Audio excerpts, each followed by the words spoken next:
T20 world cup 2024 start होने में कुछ ही दिन रह गए हैं। 2007 के बाद से हम T20 वर्ल्ड कप नहीं जीते हैं, तो यहाँ वर्ल्ड कप जीतने के लिए पूरी जी जान लगा देगी हमारी भारतीय टीम। एंड वर्ल्ड कप जीतने के लिए पहले मैच से ही उतारनी होगी हमें अपनी सबसे स्ट्रॉन्गेस्ट महामजबूत प्लेइंग 11। तो क्या होगी भारत की सबसे स्ट्रॉन्गेस्ट बेस्ट प्लेइंग 11, चलिए जानते हैं। दो प्लेइंग 11 बताऊंगा मैं आप लोगों को, एक जिसमें रोहित एंड जायसवाल ओपन करेंगे, दूसरी जिसमें रोहित और विराट हमें ओपन करते हुए नजर आ सकते हैं। फर्स्ट प्लेइंग 11 की बात करें तो Rohit Sharma and Yashasvi Jaiswal as an opener, 3 पर विराट कोहली, 4 पर सूर्य कुमार यादव, 5 पर शिवम दुबे, 6 पर संजू सैमसन, 7 पर रविंद्र जडेजा, 8 पर हार्दिक पांड्या, 9 पर कुलदीप यादव, जिस पर जसप्रीत बुमराह एंड 11 पर मोहम्मद सिराज या अर्शदीप, इन दोनों में से कोई एक। इस प्लेइंग 11 में आपको as an opener left right combination मिलता है, तो बॉलर्स को तकलीफ होगी अपनी लाइन को एडजस्ट करने में, क्योंकि लेफ्ट और राइट का कॉम्बिनेशन होगा। एंड इस प्लेइंग 11 में आपको शिवम दुबे भी मिलते हैं, लेकिन यदि आप 3 स्पिनर्स के साथ जाना चाहते हैं तो वो पॉसिबल नहीं हो पाएगा। और यदि आपको 3 स्पिनर्स के साथ ही जाना है, फिर उस कंडीशन में आपको शिवम दुबे को ड्रॉप करना होगा, तभी आप 3 स्पिनर्स के साथ जा सकते हैं। अदरवाइज आप 2 स्पिनर्स के साथ ही जा पाएंगे। तो ये एक चीज है, यदि टीम चाहेगी कि उनको 3 स्पिनर चाहिए तो फिर वो शिवम दुबे को ड्रॉप करेंगे, और यदि शिवम दुबे को खिलाना चाहते हैं तो फिर आपको 3 स्पिनर्स नहीं मिलेंगे। और यदि टीम को 3 प्रॉपर पेसर चाहिए तो उस कंडीशन में भी आपको शिवम दुबे को ड्रॉप करना होगा, या फिर आप एक स्पिनर को ड्रॉप कीजिए। तो स्पिनर को ड्रॉप करेंगे, इसके चांसेस कम है, तो हाई चांसेस है कि यदि आपको 3 पेसर चाहिए प्रॉपर तो आपको दुबे को ड्रॉप करना पड़ेगा। बट मैं शिवम दुबे को ड्रॉप नहीं करूंगा, क्योंकि वो कमाल के प्लेयर हैं एंड मिडिल ओवर्स में ऐसा प्लेयर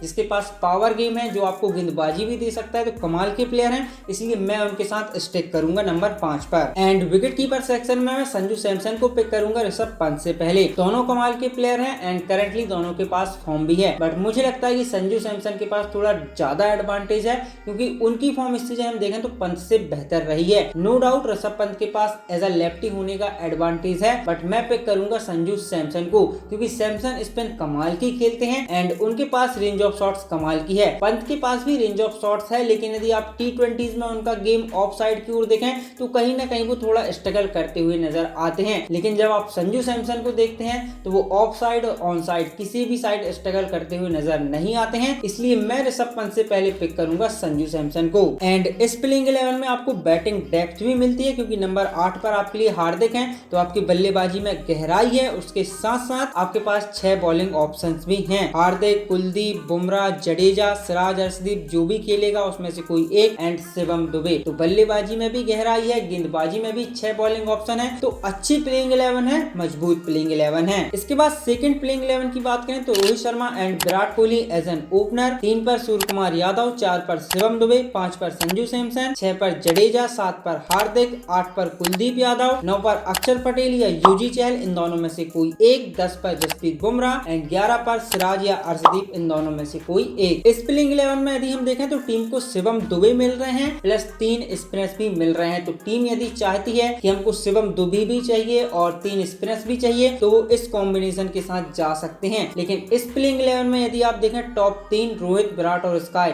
ये तीनों कहीं ना कहीं लेफ्ट आर्म स्पिन के सामने थोड़ा स्ट्रगल करते हैं, तो ये कहीं ना कहीं कंसर्न है, क्योंकि यदि ये टॉप 3 में रहेंगे तीनों तो टीम्स को एक थोड़ी क्लियर स्ट्रेटजी मिल जाएगी कि भाई आप straight away left arm spin ला सकते हैं, क्योंकि ये तीनों ही कहीं ना कहीं स्ट्रगल करते हैं। तो टीम में ऑपोजिशन टीम के लिए थोड़ी सिंपल स्ट्रेटजी हो जाएगी, लेकिन इसको भी यदि भारतीय टीम चाहे तो नेगोशिएट कर सकती है, वो ऐसे कि संजू सैमसन को आप नंबर 3 पे खिला सकते हैं, जो कि स्पिन कमाल की खेलते हैं एंड उनके पास रेंज ऑफ शॉट्स कमाल की है स्पिन के सामने।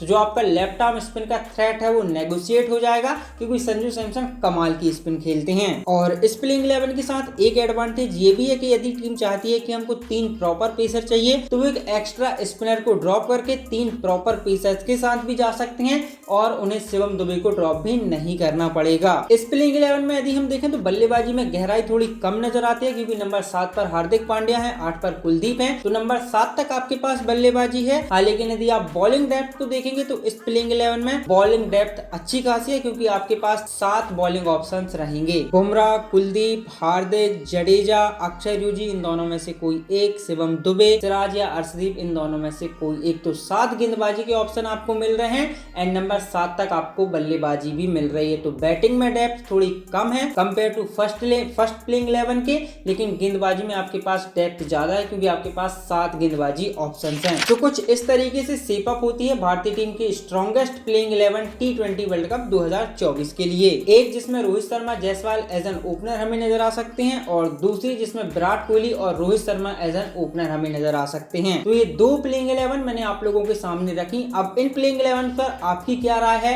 एंड आपके हिसाब से क्या होगी भारतीय टीम की सबसे स्ट्रॉन्गेस्ट महामजबूत प्लेइंग 11 T20 वर्ल्ड कप 2024 के लिए कमेंट्स में जरूर बताइएगा। आपकी राय मैं डेफिनेटली जानना चाहूंगा कमेंट सेक्शन में। बाकी आज के लिए इतना ही। आई होप आप लोगों को वीडियो पसंद आया होगा। यदि पसंद आया है तो लाइक करें, अपने दोस्तों के साथ शेयर करें एंड चैनल पर पहली बार आए तो सब्सक्राइब करना ना भूलें। बाकी मैं मिलता हूं अगले नए वीडियो में, तब तक के लिए bye bye, take care, thank you so much.